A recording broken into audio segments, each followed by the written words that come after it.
Welcome back to the workshop, everybody. So glad you could be with me here today. Today I wanted to discuss with you the aspect of woodworking on a budget and how you can get started without laying out huge amounts of money on hand planes. Everything you see here, everything on this table was purchased or made on a budget. Some are flea market finds, some were gifts, some were eBay finds,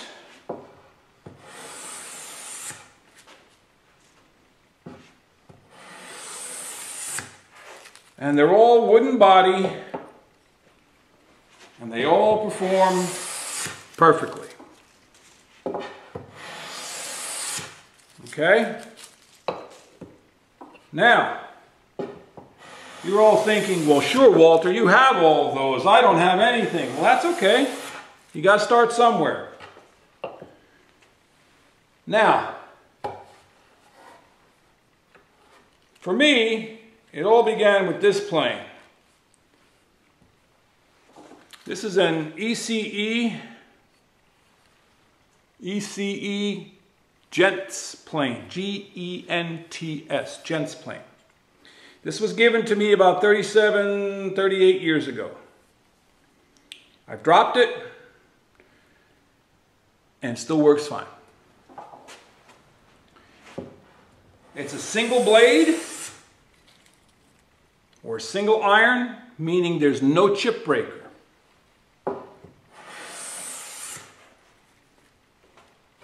So that brings up the topic, when you're starting woodworking, keep it simple. Keep everything simple, from your tools to the woods you select to work. I always recommend that new woodworkers start with the easiest to work woods. Now, sometimes the easy to work woods are actually more difficult to execute quality joints well. For instance, this is basswood. Basswood's also known as linden or lime. It's a softwood. You can dent it with your fingernail, so it's easily dented. It carves beautifully. Carvers like it.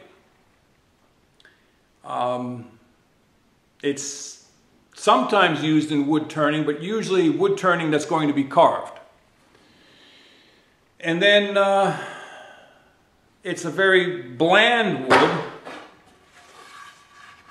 Nothing exciting. You might get some mineral streaks or something here and there, maybe a little knot or something, maybe some curl. You may find some of that. So oftentimes, your basswood, your poplars, your aspens, alder, cottonwood, if you can get a hold of any paulownia or empress tree, that's an amazing wood. Soft, lightweight, yet strong. But you can keep your project simple.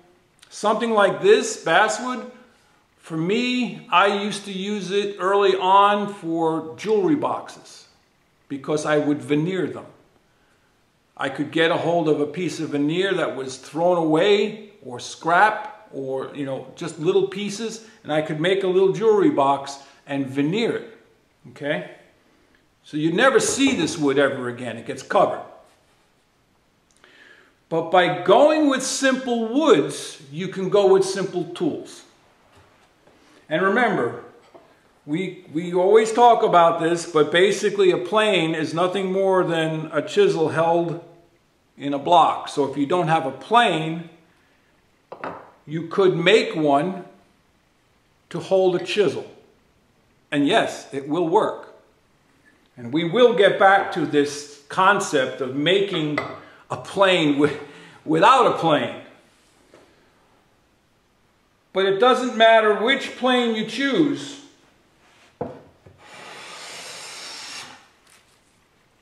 And where you get it from. Flea market, eBay. So this one was given to me.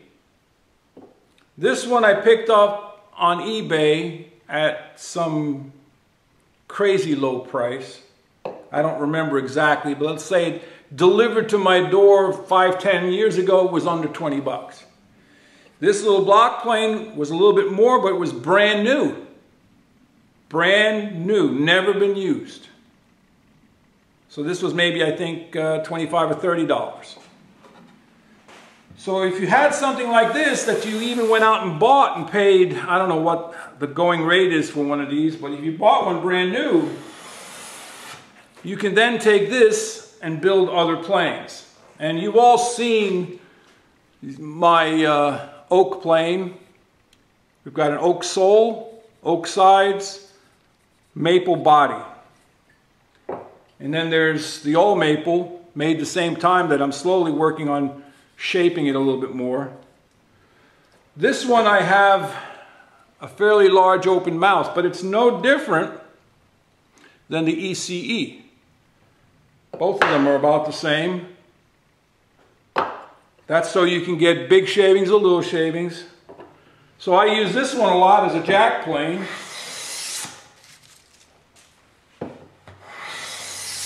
And then I'll use this one more as a smoother.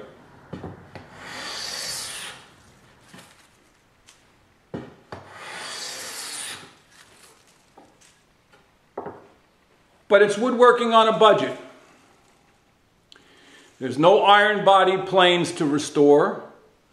There's no chip breakers to fiddle around with.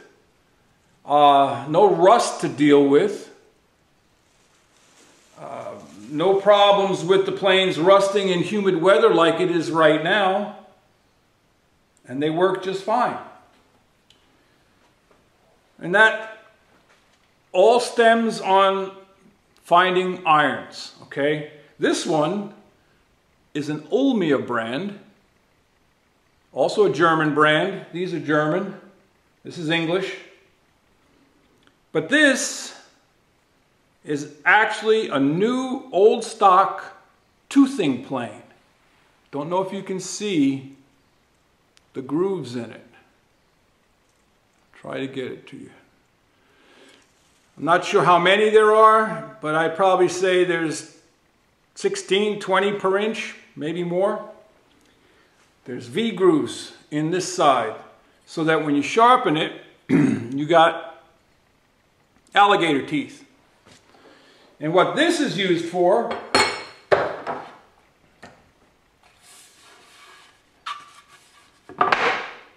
is to rough up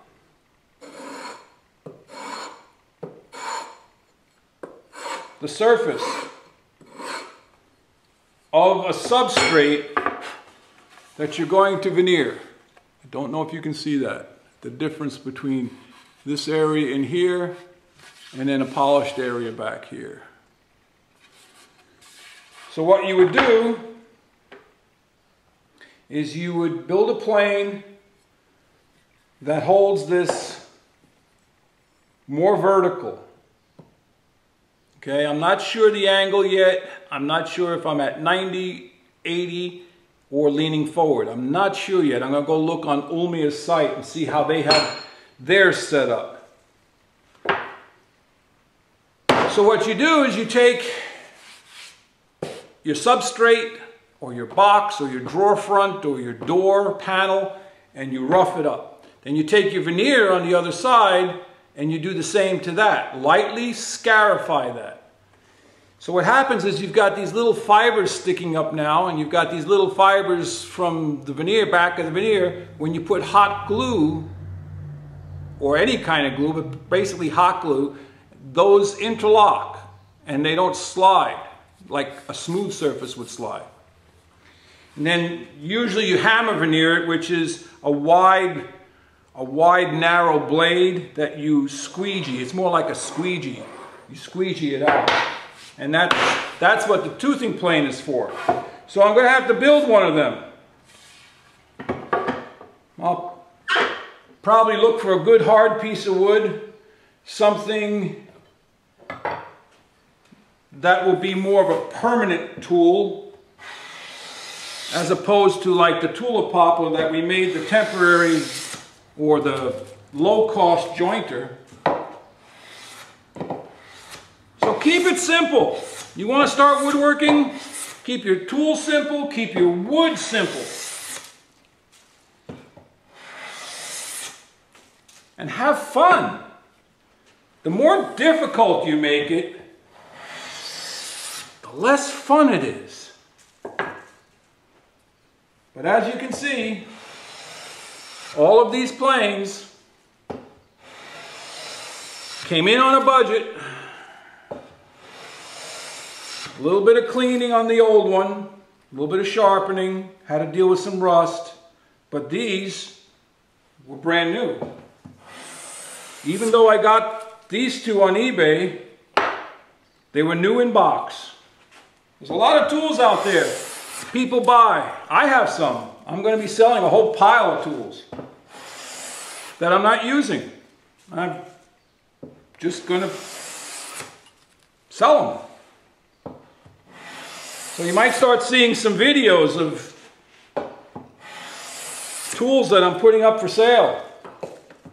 I have more than I can use. I have no idea. But this one at 50 degrees is a little harder to push.